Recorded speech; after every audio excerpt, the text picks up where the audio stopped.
Price Lord. இந்த நாளில் தொடர்ந்து 5வது வாரமாக வாக்குத்தத்தம் பண்ணப்பட்ட தேசத்தை தொடர்வதை குறித்தும் வனாந்தர வாழ்க்கையை பின்னாலே விட்டு முன்னால் செல்வதை குறித்தும் நாம் தியானித்துக் கொண்டிருக்கிறோம். இந்த காரியங்கள் நம்ம சிந்திப்பது ஏதோ பழைய ஏற்பாட்டில் இருக்கிற கதைகளை படிப்பதற்காக அல்ல. இது நம்முடைய வாழ்க்கைக்கு, குறிப்பாக தேவனுடைய ராஜ்யத்துக்குள்ளே நாம் அழைக்கப்படுகிறோம். தேவனுடைய ராஜ்யத்தில் வல்லமையாய் செயல்பட அழைக்கப்பட்டிருக்கிறோம். அதை குறித்த ரகசியங்களை நிழலாக மோசே, இஸ்ரவேலர், யோசுவா, காலேப் இப்படிப்பட்டவர்கள் அந்த வாழ்க்கைகளின் மூலமாய் தேவன் நமக்கு கற்றுத்தந்து வருகிறார்.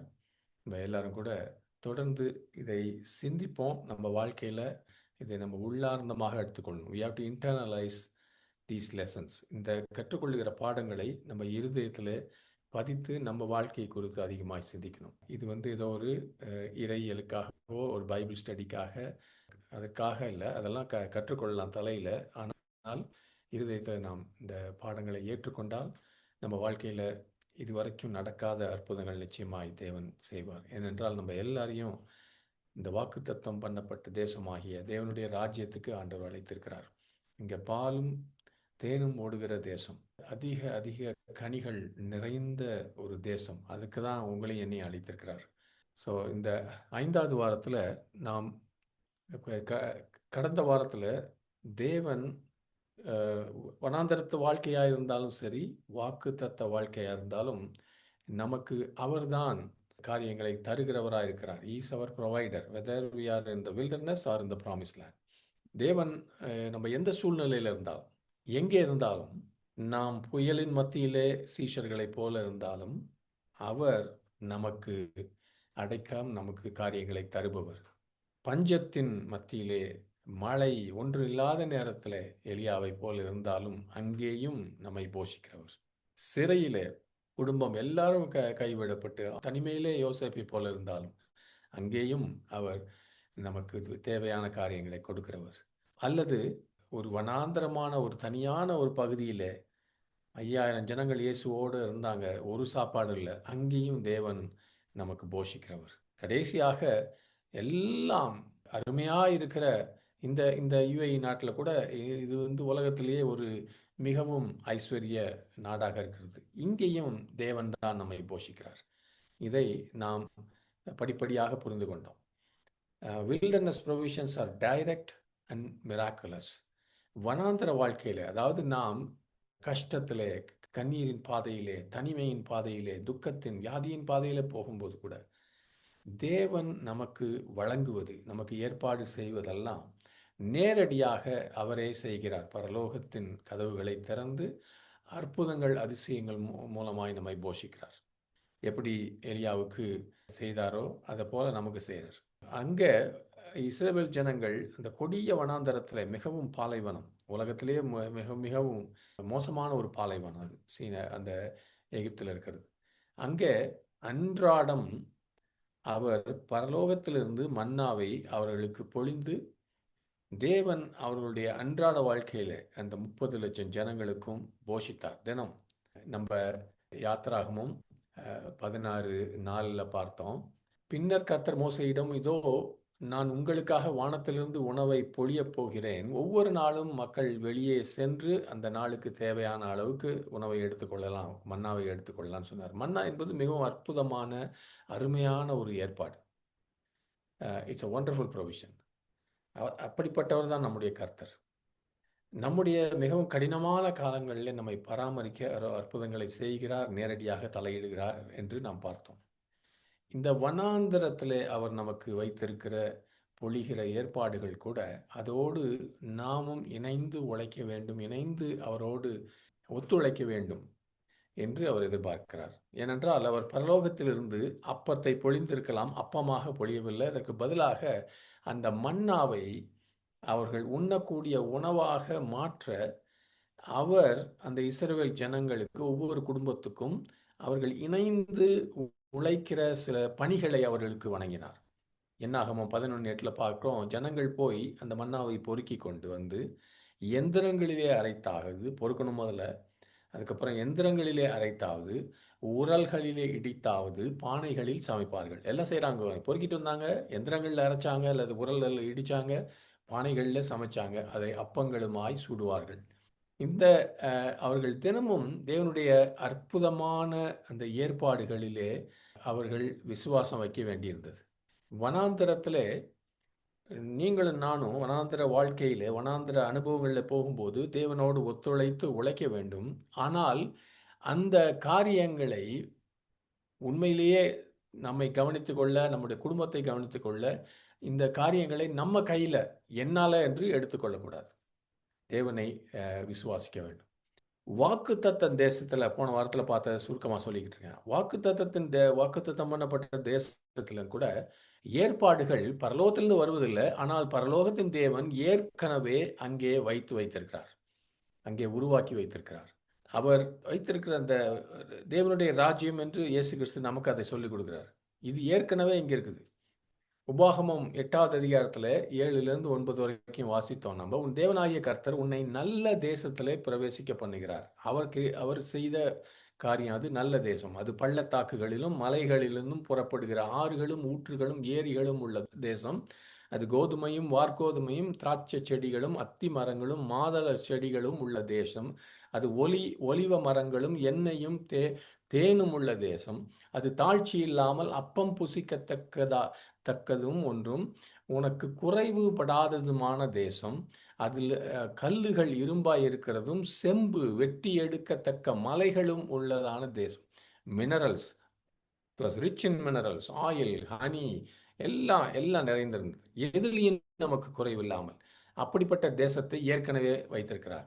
உபாகமும் 6:11 அதுக்கு மேலாக தேவன் சொல்றாரு, நீ நிரப்பாத சகல நல்ல வஸ்துகளாலும் நிரம்பிய வீடுகளையும், நீ வெட்டாமல் வெட்டப்பட்டிருக்கிற துறவுகளையும், நீ நடாத திராட்சை தோட்டங்களையும் ஒலிவத்தோப்புகளையும் அவர் உனக்கு கொடுத்திருக்கிறார் என்று நாம் பார்த்தோம். இது எதை குறிக்குதுன்னு நம்ம வாழ்க்கையில் இயேசு கிறிஸ்து நமக்காக சிலுவையிலே வெற்றி சிறந்து முடிக்கப்பட்ட கிரியைகள், எல்லா விதத்திலும் சுபிட்சம், ஆரோக்கியம், நித்திய ஜீவன், ஆசீர்வாதங்கள், சமாதானம், வெற்றி, இவைகளை ஏற்கனவே நமக்காக சம்பாதித்து நமக்கு அதை ஏற்பாடு செய்து வந்திருக்கிறார். தேவனுடைய ராஜ்யத்தை நாம் சுதந்திரித்து கொள்வதற்கான கர்த்தருடைய ஏற்பாடு சிலுவையிலே இயேசு கிறிஸ்து முடித்த வேலை. அது ஏற்கனவே நமக்காக அது ஒதுக்கப்பட்டு நாம் சொந்தமாக்கி கொள்ளும்படியாக அது நமக்கு வைக்கப்பட்டிருக்கிறது. இந்த வாக்குத்தத்தம் பண்ணப்பட்ட தேசத்தின் எல்லைகள் நாம் பார்த்தோம். எகிப்து நதி, நைல் நதியிலிருந்து யூப்ரட்டிஸ் வரைக்கும் இருந்தது. ஆபிரகாமுக்கு 400 வருஷங்களுக்கு முன்பாக கொடுக்கப்பட்டாலும் இஸ்ரவேல் அந்த தேசத்தை கைப்பற்ற வந்த நேரத்தில் அது புற ஜாதிகளினாலே, புற மத தேசங்களினாலே அது ஆக்கிரமிக்கப்பட்டிருந்தது. கானானியர், அமோரியர், ஏத்தியர், மெரிசியர், ஏவியர், எபூசியர் என்று பார்க்கிறோம். அதே போல முதல் ஆதாம் ஏதேன் தோட்டத்திலிருந்து விரட்டப்பட்ட பிறகு 2வது ஆதாமாகிய இயேசு கிறிஸ்து இடைப்பட்ட காலத்தில் இந்த பூமியிலே எந்த பூமியை தேவன் மனுஷன் ஆதிக்கம் செலுத்த ஆளுகை செய்வதற்காக கொடுத்தாரோ இந்த பூமியை கானானியர், அமோரியர் போல விழுந்து போன மனிதன் சாத்தான் கையில் அந்த கட்டுப்பாட்டை கொடுத்திருந்தான் இயேசு கிறிஸ்து வருகிற வரைக்கும். இன்றைக்கு இந்த வாக்குத்தத்தம் பண்ணப்பட்ட தேசத்திலே தேவன் நமக்கு ஏற்கனவே வைத்திருக்கிற இந்த அருமையான தேவனுடைய ராஜ்யத்தில் நம்முடைய கூட்டு உழைப்பு, அவர் co-laboring in the promised land provisions. அவர் எப்படி வனாந்தரத்தில் தேவன் ஏற்பாடுகளை செய்தாலும் அவர்கள் சில காரியங்களை செய்ய வேண்டும் என்று, அவரோடு ஒத்துழைக்க வேண்டும் என்று எதிர்பார்த்தார். அதே போல இங்கேயும் அவரோடு கூட்டு உழைப்பு நமக்கு இருக்கிறது. அது முதலாவதாக விசுவாசத்துடன் தொடங்குகிறது. அது நமக்கு முன்னால் இருக்கிற இந்த தேசம், கானான் தேசம், மிகவும் செழிப்பானது. அது உங்களுடையது. நான் அதை உங்களுக்கு கொடுத்தேன் என்று கர்த்தர் சொல்லுகிறார். நீங்களும் நானும் அதை நம்பி விசுவாசித்து தொடர வேண்டும். ஆனாலும் கூட அந்த இடத்துல அது எங்களுக்கு சொந்தம் என்று நினைக்கிற அல்லது நீங்கள் கண்ணால் பார்க்கும்போது இந்த உலகம், இந்த ராஜ்யங்கள், நாம் சுவிசேஷம் சொல்லப்படும் போது அங்கே எதிரி கையில் இருக்கிறது மாதிரி தெரியலாம். என்னாகமம் 13:26வது வசனத்திலிருந்து 30வது வசனம் வரைக்கும். அவர்கள் பாரான் வனாந்தரத்தில் இருக்கிற காதேசுக்கு வந்து மோசே, ஆரோன் என்பவர்களிடத்திலும் இஸ்ரவேல் புத்திரராகிய சபையார் எல்லாரிடத்திலும் சேர்ந்து அவர்களுக்கும் சபையார் அனைவருக்கும் சமாசாரத்தை அறிவித்து தேசத்தின் கனிகளை அவர்களுக்கு காண்பித்தார்கள். அவர்கள் மோசேயை நோக்கி, நீர் எங்களை அனுப்பின தேசத்துக்கு நாங்கள் போய் வந்தோம். அது பாலும் தேனும் ஓடுகிற தேசம்தான். இது அதனுடைய கனி. ஆனாலும் அந்த தேசத்திலே குடியிருக்கிற ஜனங்கள் பலவான்கள், பட்டணங்கள் அரணிப்பானவைகளும் மிகவும் பெரியவைகளுமாய் இருக்கிறது. அங்கே ஏனாக்கின் குமாரரையும் கண்டோம். அமலேக்கியர் தென்புறமான தேசத்தில் குடியிருக்கிறார்கள். ஏத்தியரும் எபூசியரும் எமோரியரும் மலை நாட்டில் குடியிருக்கிறார்கள். கானானியர் கடல் அருகேயும் யோர்தான் அண்டையிலும் குடியிருக்கிறார்கள் என்றார்கள். அப்பொழுது காலேப் மோசேக்கு முன்பாக ஜனங்களை அமர்த்தி, நாம் உடனே போய் அதை சுதந்தரித்துக் கொள்வோம், நாம் அதை எளிதாய் ஜெயித்து கொள்ளலாம் என்றான். ஆமென். தேவன் நமக்கு வைத்திருக்கிற இந்த தேவனுடைய ராஜ்யம், இந்த வாக்குத்தத்தம் பண்ணப்பட்ட தேசம் நமக்கு கொடுத்திருக்கிறார். வாக்குத்தத்தம் பண்ணி தான் இயேசு கிறிஸ்து நமக்கு கொடுத்திருக்கிறார்.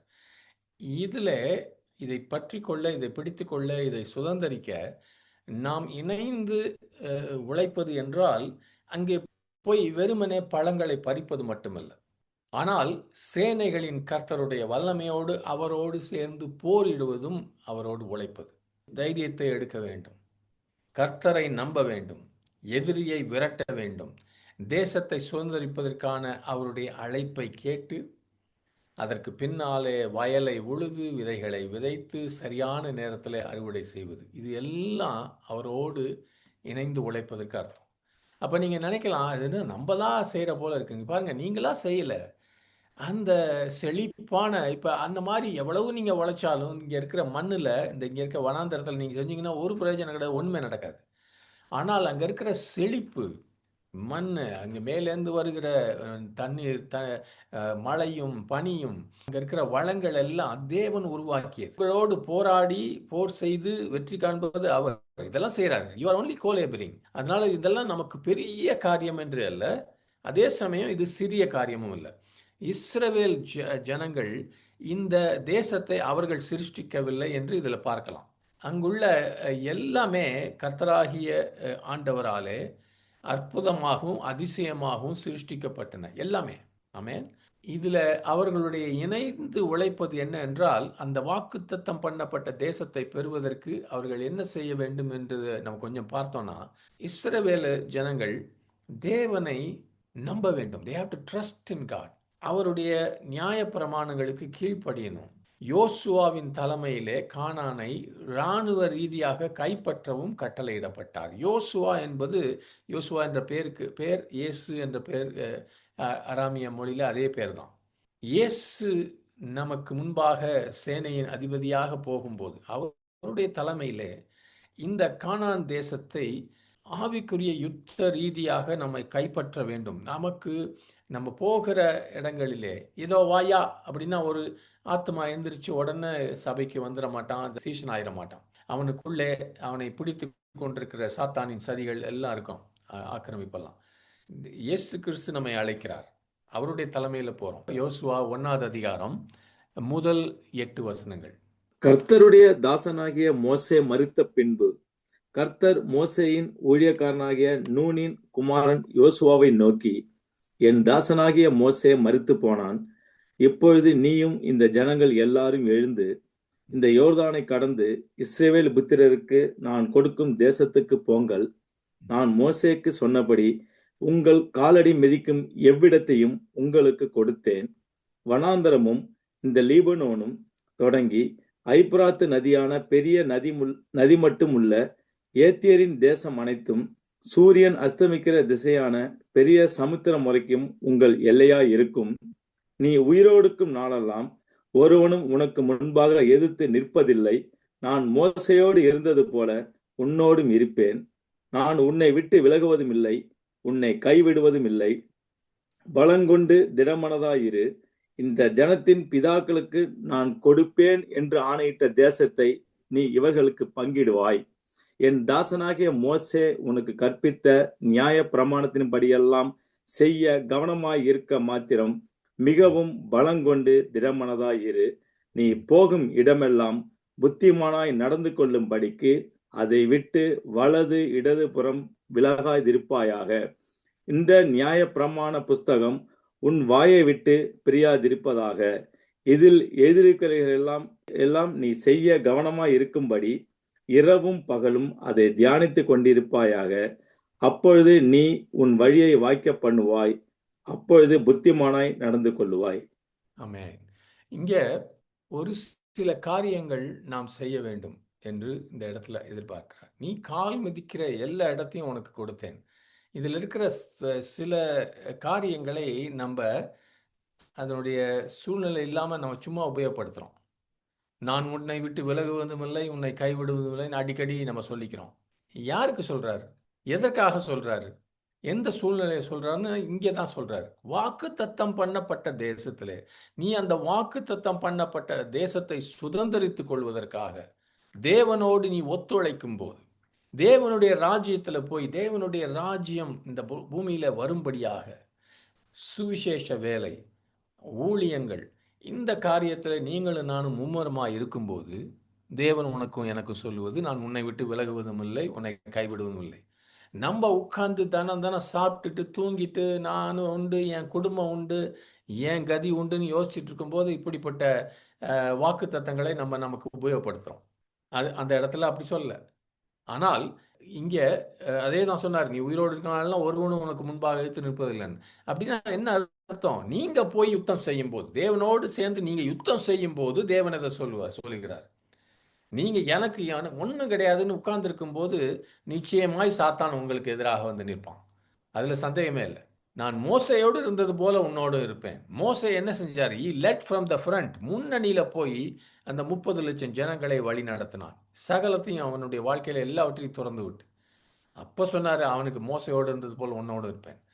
அதே போல இந்த நாளிலே அவரோடு இணைந்து ஒத்துழைத்து உழைப்பது என்றால் ஒரு சில காரியங்களை நான் இங்கே கோடு போட்டு வச்சுங்க. 6வது வசனத்தில் சொல்லுது, முதலாவது நீ பலங்கொண்டு திடமனதாயிரு. இந்த காரியத்தில் நீ இறங்கும்போது தேவனுடைய ராஜ்யத்தில் ஊழியம் செய்ய, ஆத்துமாக்களை சம்பாதிக்க, பிணியாளிகளை சொஸ்தமாக்க, அசுத்தாவிகளை துரத்த, குஷ்டர்களை சுத்தமாக்க, நற்செய்தியை பிரசங்கிக்க, இந்த காரியங்களை நீங்களும் நானும் தொடர்ந்து செய்யணும். அதற்காக தான் நம்ம அழைக்கப்பட்டிருக்கிறோம். அதுதான் தேவனுடைய ராஜ்யம். அங்கதான் தேவனுடைய ராஜ்யம் ஸ்தாபிக்கப்படுகிறது. இந்த காரியத்தை செய்யும் போது பயந்து கொண்டு, தயங்கி கொண்டு, தடுமாறி கொண்டு செய்யும்படியாக இல்லை. ஆண்டவர் முதல்ல செய்கிறாரு, நீ என்னோட சேர்ந்து நீ கை கோர்த்து நீ வேலை செய்யணும்னா பலங்கொண்டு திடமனதாயிரு. எல்லா வாக்குத்தத்தமும் கொடுக்குறாரு. பயப்படாத, உன் கூட இருக்கேன். ஆனால் பலங்கொண்டு திடமனதாயிரு. 2வதாக சொன்னாரு, 2வது என்ன நம்முடைய ஒத்துழைப்புனா, இதெல்லாம் பாருங்க, உலகத்தின் மாதிரி இல்லை. எனக்கு கொண்டு பணம் கொடு, நான் கொஞ்ச நேரம் தூங்க போகிறேன், எனக்காக நீ சண்டை போட்டுலாம் சொல்ல ஆண்டவர். அவர் நம்ம இடத்துல கேட்கறது வித்தியாசமானது. பலங்கொண்டு திடமனதாயிரு, நியாயப்பிரமாணத்தின்படி எல்லாம் செய்ய கவனமாயிரு என்று அடுத்த வசனத்திற்கு அதை கோடு போட்டுச்சுங்க. 3வதாக இந்த நியாயப்பிரமாண புஸ்தகம் உன் வாயை விட்டு பிரியாதிருப்பதாக. அப்போ நான் அறிக்கை செய்வதெல்லாம் பயத்தின் அறிக்கைகள் கிடையாது, சந்தேகத்தின் அறிக்கையை கிடையாது, சூழ்நிலைகளின் அறிக்கையை கிடையாது, எதிரியின் பலத்தை குறித்த அறிக்கைகள் கிடையாது. இது வசனம் என்ன சொல்லுதோ அதை தான் அறிக்கை செய்வேன். இந்த நியாயப்பிரமாண புஸ்தகம், இந்த வேத புஸ்தகம் உன் வாயை விட்டு பிரியாதிருப்பதாக. வாயில சொல்றது மாத்திரம் இல்லை, அடுத்தது சொல்றாரு, இரவும் பகலும் அதை தியானித்து கொண்டிருப்பாயாக, இதை யோசித்து கொண்டே இருக்க சொல்றாரு. அப்பொழுது நீ இந்த தேவனுடைய ராஜ்யத்தில் போய் சுதந்திரிக்க வேண்டியதெல்லாம் உன் வழியை அவர் வாய்க்க பண்ணுவாய். ஆமென். குறிப்பாக அவர் சொல்றது, அவர்கள் ஏற்கனவே அங்க ஆக்கிரமித்திருக்கிற அந்த ஜாதிகளை, ஜனங்களை, தேசங்களை விரட்டி அடிக்க வேண்டும். புற மதத்தின் விக்கிரகங்களை உடைக்க வேண்டும், அழிக்க வேண்டும். அவர் அந்த இஸ்ரவேல் ஜனங்கள் வந்திருக்காங்க இல்லையா, சபை, அவர்களுக்கு நிலத்தை பிரிக்க வேண்டும். அப்படின்னா என்ன அர்த்தம்? அங்கங்கே லோக்கல் சர்ச் ஆண்டவர் வச்சிருக்காரு உலகம் முழுவதும். ஒரு அபுதாபியில் இருக்கிற சபை லண்டன்லயோ போய் தலையை விட்டு குழப்பிக்கிட்டு கொடுது, அங்கங்கே வச்சிருக்காரு ஆண்டவர். அந்த கோத்திரங்களிடத்துல நிலத்தை பிரிக்க வேண்டும், அவர்களுக்கு பொறுப்பை தர வேண்டும். நமக்கு கொடுக்கப்பட்டிருக்கிற அந்த தேசத்தின் சொத்துரிமையை பெறுவதற்கு இப்படி இந்த நடவடிக்கைலாம் சொல்லலாம். தேவனுக்கு கீழ்ப்படி நமக்கு வர வெற்றி தேவனுடைய கட்டளைகளையும் சட்டங்களையும் கடைப்பிடிப்பதோடு அதுக்கு நேராக அதுக்கு கனெக்ஷன் இருக்குது. எந்த அளவுக்கு வசனத்துக்கு நாம் கீழ்ப்படுகிறோமோ அந்த அளவுக்கு தேவனுடைய ராஜ்யத்தில் வெற்றி உண்டு. எந்த அளவுக்கு நான் மறைவிடத்திலே தேவனுக்கு பயந்து நடுங்கிறேனோ அந்த அளவுக்கு நான் வல்லமையோடு பிசாசுகளை துரத்த முடியும், நோயாளிகளை குணமாக்க முடியும். இரண்டாவதாக இராணுவ வெற்றி. அப்படின்னா அவர்கள் அமோரியர்கள், ஏத்தியர்கள், இவங்க இருக்கிற இந்த கானானிய தேசத்திலிருந்து அவர்களை விரட்டணும். இது எல்லாம் அசுத்தாவிகளை குறிக்கிறது. உலகத்தின் சிஸ்டம், உலகத்தினுடைய பவர், உலகத்தின் அதிபதி வைத்திருக்கிற எல்லா விதமான வல்லமைகளையும் நாம் விரட்ட வேண்டும். அப்படின்னா அங்க போய் அவன் நம்ம வம்பிழுக்கிறது இல்லை, நம்ம போய் அவன்கிட்ட போய் அவன் இருக்கிற இடத்துல அவனோடு சண்டை போட்டு அவனை விரட்டணும். அதுதான் போர், யுத்தம். It's not a defensive warfare, it's an offensive warfare. நிலத்தை சுத்திகரிக்க வேண்டும். அந்த அந்த வாக்குத்தத்தம் பண்ணப்பட்ட தேசத்தில் இருந்த மாசு, அழுக்கு, இதெல்லாம் அந்த புறமதத்தின் விக்கிரகங்கள், மேடைகள், அந்த எல்லா விதமான சிலைகள், இதையெல்லாம் அழிக்க அவர்களுக்கு ஆண்டவர் உத்தரவிட்டார். Purification of the land. அந்த வாக்குத்தத்தம் பண்ணப்பட்ட தேசத்தை சுத்திகரி. நம்ம இந்த நாட்டிலேயோ எந்த நாட்டிலேயோ இந்தியாவில் இருந்தாலும் இந்த தேசங்கள் விக்கிரகங்கள் வேசித்தனங்களிலிருந்து சுத்தப்படுத்த வேண்டும் என்று நமக்கு அந்த கட்டளை கொடுத்திருக்கிறார். நாலாவதாக டோட்டல் பொசஷன். அவர்கள் அந்த எல்லா கோத்திரங்களும் சபையாக முழுவதுமாய் இழந்து அந்த அவர்களுக்கென்று ஒதுக்கப்பட்டிருக்கிற அந்த தேசத்தில் ஒவ்வொரு நிலத்திலையும் குடியேற வேண்டும். there will be a total possession. இதுதான் நம்ம ராஜ்யத்தின் ஊழியத்தில் செய்கிறோம். இந்த உலகத்தின் அதிபதிக்கு எதிர்த்து போர் ஏற்கனவே ஜெயிக்கப்பட்டிருக்கிறது. இயேசு கிறிஸ்து, அந்த ஜெயித்த இயேசு கிறிஸ்து எனக்குள்ளே உங்களுக்குள்ளும் வாழுகிறார். அவருடைய ஆவியானவர் நமக்குள்ளே வாழ்கிறார். பிதாவாகிய தேவன் நம்மோடு இருக்கிறார். யோசுவாவும் அவருடைய சேனையும் அவருடைய சேனையோடு அவர் இருந்தது போல தேவனுடைய வார்த்தை நமக்கு பட்டயமாய் இருக்கிறது. இந்த தேவனுடைய ராஜ்யம் என்பது மிகவும் ஒரு அருமையான விலை கரையம் கொடுத்து வாங்கப்பட்டு விட்டது ஏற்கனவே தேவனுடைய குமாரன் இரத்தத்தினாலே. தேவன் இஸ்ரவேல் ஜனங்க கிட்ட சரீர பிரகாரமாகவும் ஆவிக்குரிய பிரகாரமாகவும் செய்ய சொன்னதை நாமும் ஆவிக்குரிய பிரகாரமாகவும் செய்ய வேண்டும். தேவனுக்கு கீழ்ப்படிதல் என்பது அந்த அந்த இதை நேரடியாக அதை நினைச்சிருக்கு. அதில் வருங்க, இந்த சுத்திகரிக்கிறத பற்றி பார்க்கும்போது 2 கொரிந்தியர் 10வது அதிகாரம் 4வது 5வது வசனத்தை நான் வாசிக்கிறேன். எங்களுடைய போராயுதங்கள் மாம்சத்துக்கு ஏற்றவைகளாய் இராமல் அரண்களை நிர்மூலமாக்குகிறதுக்கு தேவ பலமுள்ளவைகளாய் இருக்கிறது. அவைகளால் நாங்கள் தர்க்கங்களையும் தேவனை அறிகிற அறிவுக்கு விரோதமாய் எழும்புகிற எல்லா மேட்டிமையும் நிர்மூலமாக்கி எந்த எண்ணத்தையும் கிறிஸ்துவுக்கு கீழ்ப்படிய சிறைப்படுத்துகிறவர்களாய் இருக்கிறோம். ஆமென். இந்த ஒரு யுத்தத்தில் தான் நாம் நிலத்தை சுத்திகரிக்கிறோம், முழுசுமா சுதந்திரமாக்கிறோம். வனாந்திரத்திலே தேவன் நமக்கு கொடுத்தது கொஞ்ச நாளுக்கு மாத்திரம், குறுகிய நாட்களுக்கு மாத்திரம். அது நம்முடைய பாதுகாப்புக்காக, நம்முடைய குடும்பத்தின் பாதுகாப்புக்காக. நீங்கள் பாருங்க, கஷ்டத்தில் கண்ணீரில் போகும்போது தேவன் உங்கள் கண்ணீரை துடைக்கிறார், உங்களை காத்துக்கொள்கிறார், உங்கள் குடும்பத்தை காத்துக்கொள்கிறார். அந்த வனாந்திரத்தை வாழ்க்கையிலே உட்காந்துட வேணாம். நீங்கள் என்ன பார்த்துட்டா போதும், என் குடும்பத்தை பார்த்துட்டா போதும் அப்படின்னா நீங்கள் வனாந்திரத்தில் தான் இருக்கீங்க. இந்த ராஜ்யத்தில் வாக்குத்தத்தம் பண்ணப்பட்ட தேசத்தில் அவர் கொடுத்திருக்கிற ஏற்பாடு என்ன, நமக்காகவும் வரவிருக்கிற பல தலைமுறைகளுக்காகவும். உங்களுடைய தலைமுறையும் என்னுடைய தலைமுறையும் நம்முடைய பிள்ளைகள் மாத்திரம் அல்ல, இயேசுவின் சுவிசேஷத்தை சொல்லி ரட்சிக்கப்பட்ட எல்லாரும் உங்களுடைய பிள்ளைகள் தான். நீங்கள் ஆண்டவருடைய ராஜ்யத்தில் யாரையெல்லாம் கொண்டாடுறீங்களோ அவங்கெல்லாம் உங்கள் பிள்ளைகள்.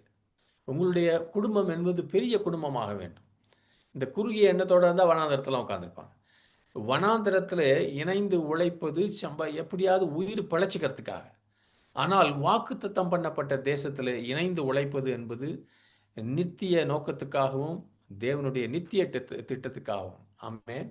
அந்த ஒரு உழைப்புக்காக ஆண்டவர் இஸ்ரவேலை அழைத்தது போல இன்றைக்கு நம்மையும் அழைக்கிறார்.